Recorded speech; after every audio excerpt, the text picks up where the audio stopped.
It was the year before the Black Monday crash. Wall Street darling Larry Fink suffered a $100 million trading loss. I was so angry at myself. I was just mortified at myself. Humiliated, Fink now is forced to leave the company. But upon his failure, he will build the mightiest company in the world, BlackRock. Another too-big-to-fail asset manager which handles over $7 trillion in direct management and another $20 trillion through their proprietary software. I mean, Larry Fink, with those numbers, he can say whatever he wants. BlackRock was fantastic.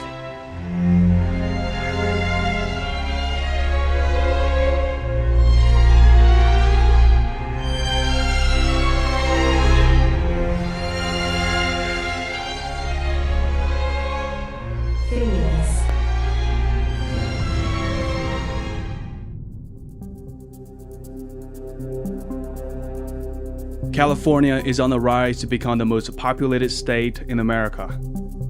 Like the rest of the country, the 60s was a turbulent time for California, a decade of a drastic political change. It was such an exciting, heady time to find out that under the official reality, there was this seething turmoil of young people learning new music, new thoughts, new ideas, new literature, new poetry, new ways of being. Larry Fink is one of those young people.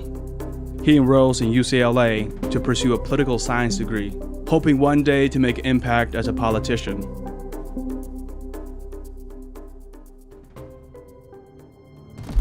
After getting an MBA degree from UCLA, Fink takes a job at a leading investment bank, First Boston, as a bond trader.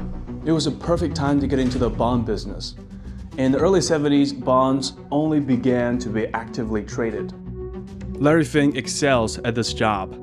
He rapidly rises through the ranks, becoming the youngest manager at his department. I started First Boston in 1976. I was the first Freddie Mac bond trader, and so the mortgage market was just at its infancy. And then in 1982, we had the ability to put a PC on our trading desk. Before that, you had no ability to put a computer on a trading desk. And it was very clear to me that if we could have computing power on the trading desk, we were going to have the ability to dissect cash flows of mortgages. And we were the most profitable component of First Boston in 83 and 84 and 85. By 1983, the American economy had rebounded from a decade-long recession. The highest order of business before the nation is to restore our economic prosperity. After taking over the presidency, Reagan worked to boost the economy. He starts cutting taxes and deregulating Wall Street, creating a perfect environment for financial innovations. One of such is the mortgage-backed securities.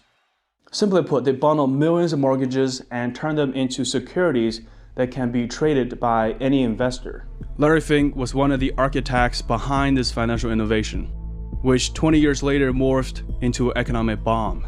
But in the meantime, Larry sells these newly minted securities to large investors like pension funds and endowments, generating tens of millions of fees for First Boston. At the time, First Boston was at the top of the investment banking industry, specializing in mergers and acquisitions.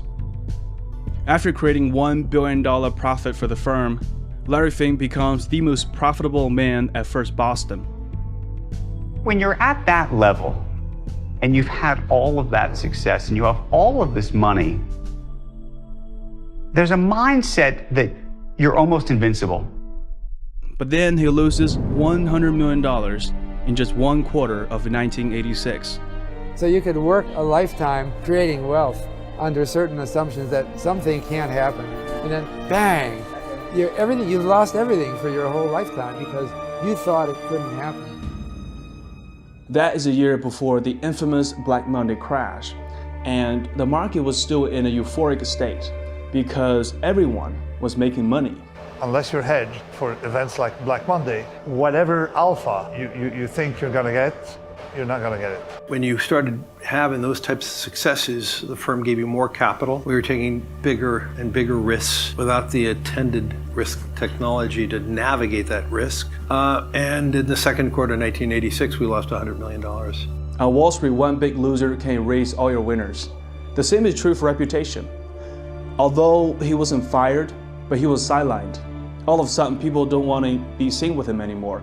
He becomes the untouchable. The message is clear. It is time to quit. The trouble is, with tarnished reputation, no investment bank will want to hire him. At age 36, Larry Fink is unemployed. I said to myself 30 days after we lost money in that quarter, even though we made 130 the first quarter and lost 100 of it in the second quarter, I said I'm leaving. But it took me a year and a half because I never ever thought I was going to leave, but it took me a year and a half to try to determine what I wanted to do next. Always a competitive man, Fink refuses to surrender and is determined to regain his past glory by any means necessary. This time, he will start his own business. And to do that, he will need investors. But with his reputation, it is nearly impossible to raise money until he meets the legendary Steve Schwarzman.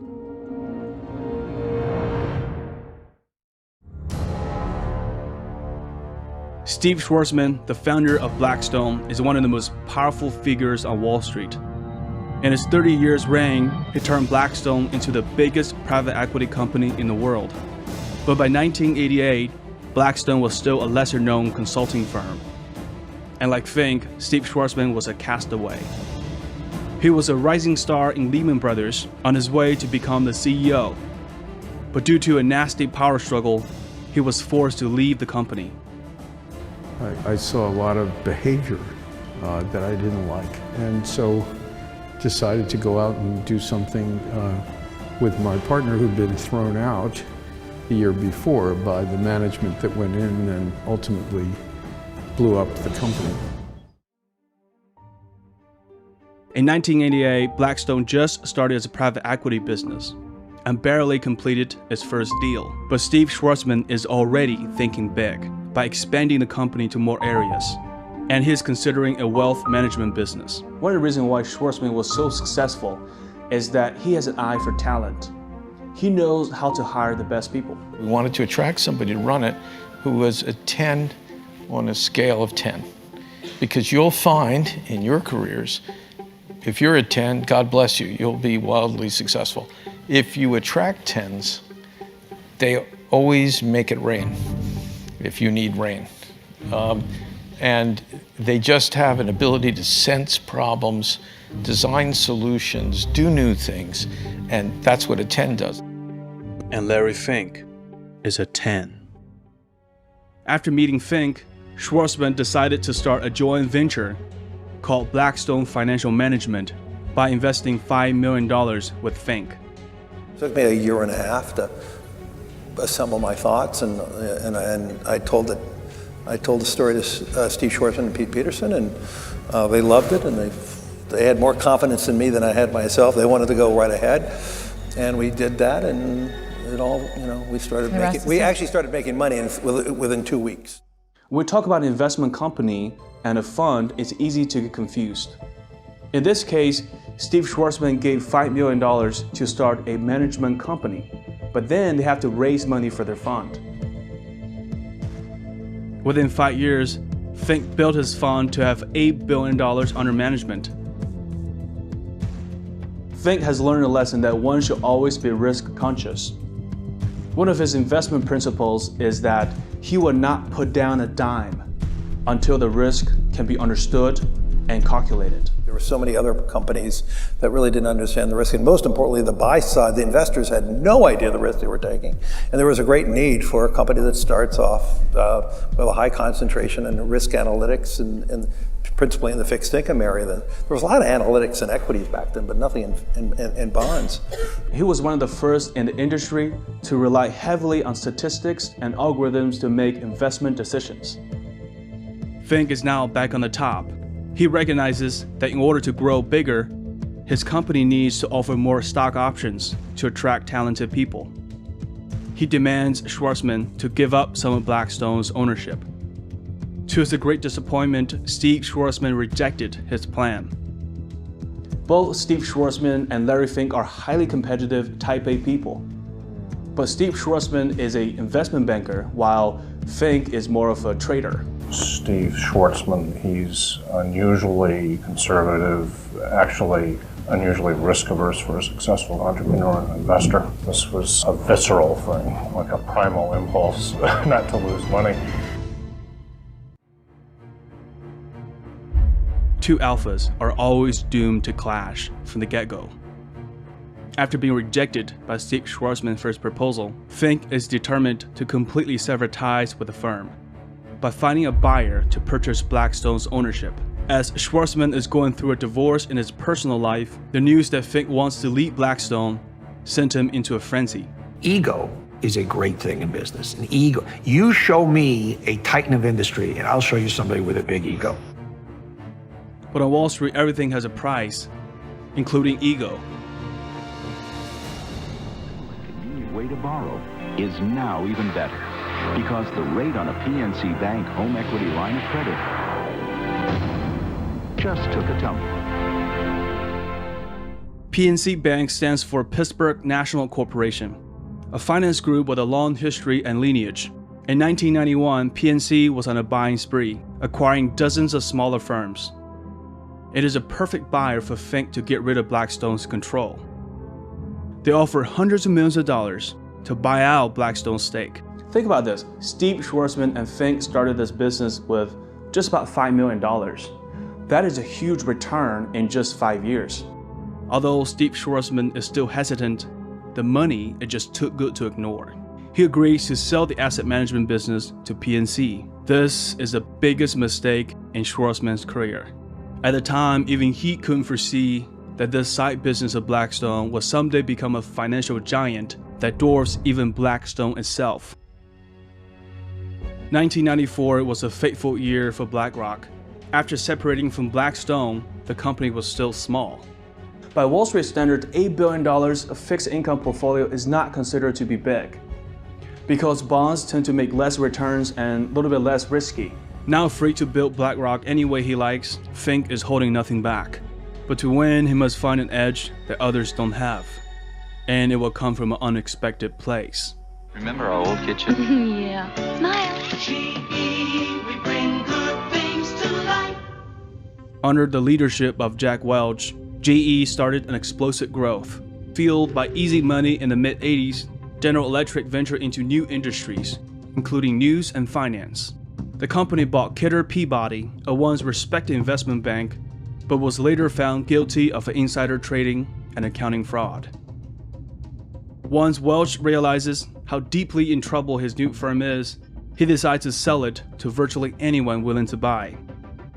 PaineWebber, another investment bank, is willing to acquire Peabody from GE, but not its toxic bond portfolio, which consists of $10 billion worth of CMOs, a type of mortgage securities. These derivatives are notorious for their complexity. Welch was a brilliant manager, but he was no finance expert. He frantically tried to get rid of the toxic assets left by Peabody, but due to the complexity of the portfolio, no Wall Street firm wants to touch it, except BlackRock. As the pioneer of CMOs, Fink realizes if BlackRock can help GE properly evaluate the assets, that he is set to make a huge profit, and it will also be a breakout moment. Fink's team of quantitative analysts worked tirelessly for weeks to reevaluate the portfolio and to repackage them into a new set of derivative assets. BlackRock helped GE gradually unload the assets and recover their value with minimal loss. If you're confused about what he did and how he did it, you're not alone. It's called financial engineering. It's about packaging, restructuring existing securities into new ones. While some of these securities are indeed valuable, they're only available to big players in finance. But in the early 1990s, the financial engineering becomes Larry Fink's #1 competitive edge. From then on, BlackRock's developed a reputation as a ghostbuster. For companies with problematic assets, Larry Fink becomes the guy to call. The success with GE solidifies BlackRock's reputation on Wall Street. Just 3 years after separating from Blackstone, BlackRock's asset under management grew to $46 billion. its parent company PNC decided to merge its wealth management division with BlackRock, with a combined $154 billion total assets. After becoming a billionaire, Larry Fink does what all billionaires do: collecting arts. He believes that arts and real estate are the two greatest stores of wealth in the world, and investors with a greater than 100K portfolio should use arts as a better inflation hedge than gold. Art has benefited immensely from soaring costs, according to data from Citi. In fact, they reported that contemporary art prices appreciated by 23.2% versus 3.8% for the S&P 500 during periods of 3% inflation or higher, like right now. But unless you have $100 million in the bank, you could never take a proper stake in this asset class. Until now.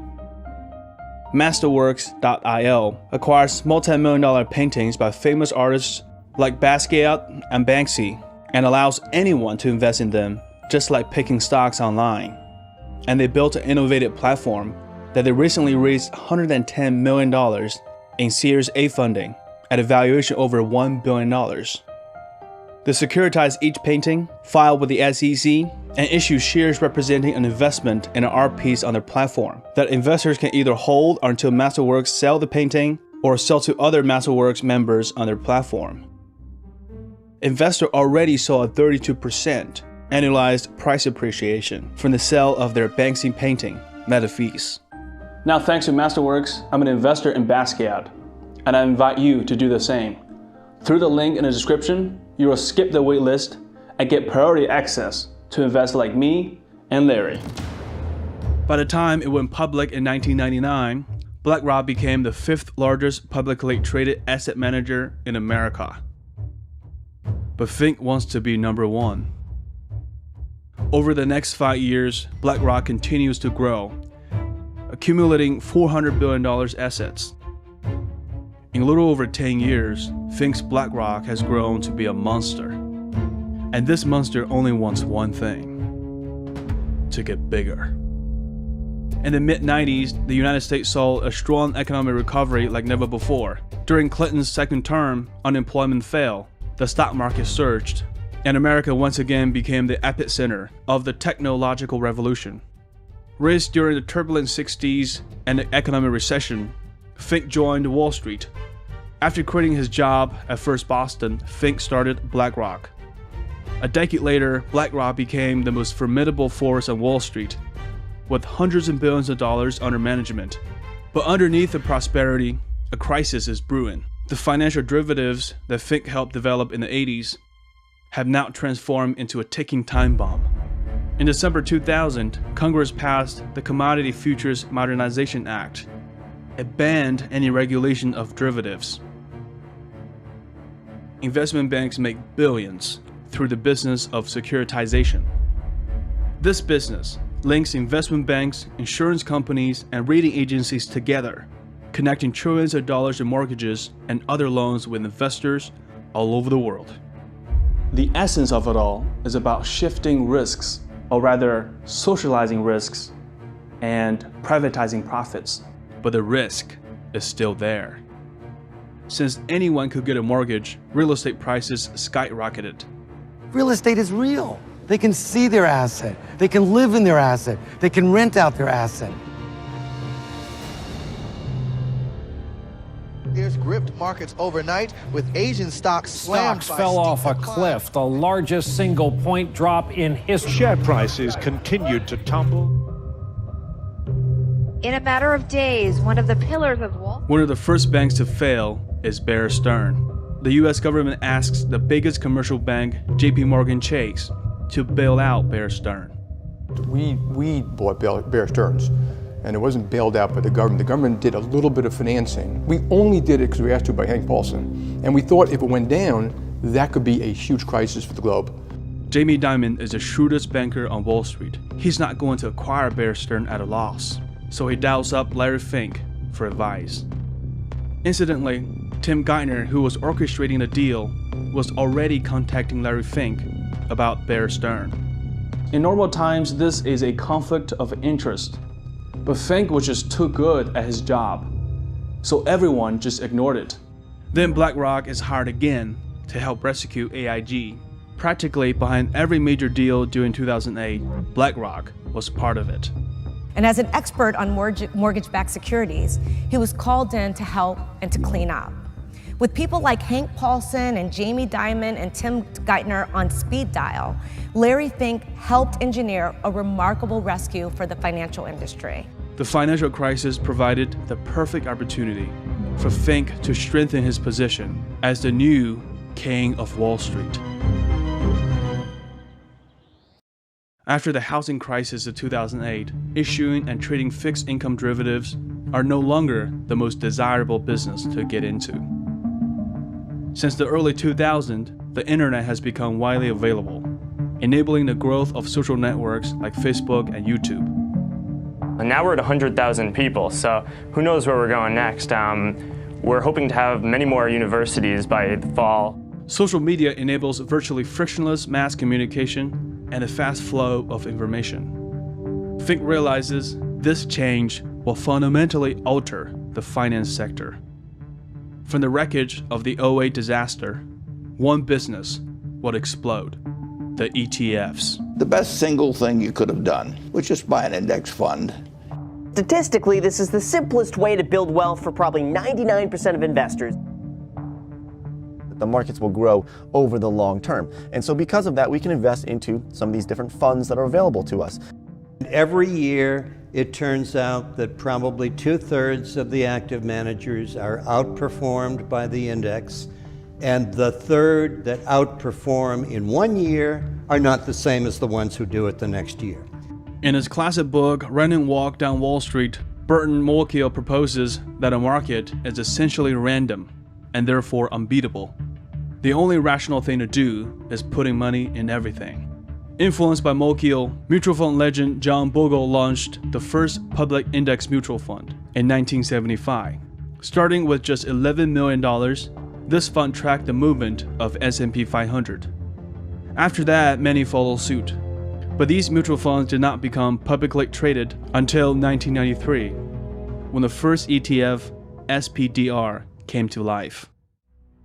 In the aftermath of the housing crisis in 2009, BlackRock has already begun acquiring ETFs, starting with the iShares from Burton's Barclays Bank. Through just 3 funds, you can get exposure to 1,500 stocks with minimal fees. Just like the fishing industry, very few people get wealthy by hunting whales. Most of the revenue comes from smaller fish with large volumes. I guess to Fink, he realized that the future of investing is about tapping into the pockets of smaller investors. Volume over profits. BlackRock soon controls nearly half of the ETFs in America.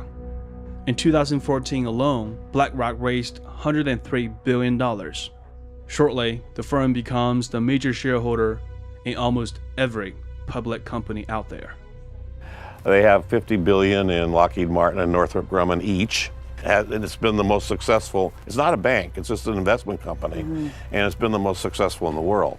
So it's huge, it's massive. Larry Fink now has more potential power to influence the US economy than anyone else. He is the JP Morgan of the 21st century. And we're the largest pension manager in Japan. In Mexico, where we are now becoming, we just did an acquisition, we're going to be the largest asset manager in Mexico.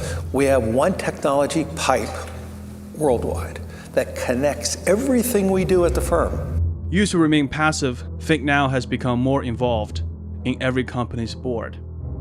So over the last 5 years, we built up our corporate stewardship team, and I actually believe there was less accountability at boards than there should have been in global companies. And so we've now been asking companies, please describe your long-term plan. You tell us what long-term is, but most importantly, please just tell us that you reviewed your long-term strategy with your board. It means he starts exercising his immense power provided by all the ETFs he controls.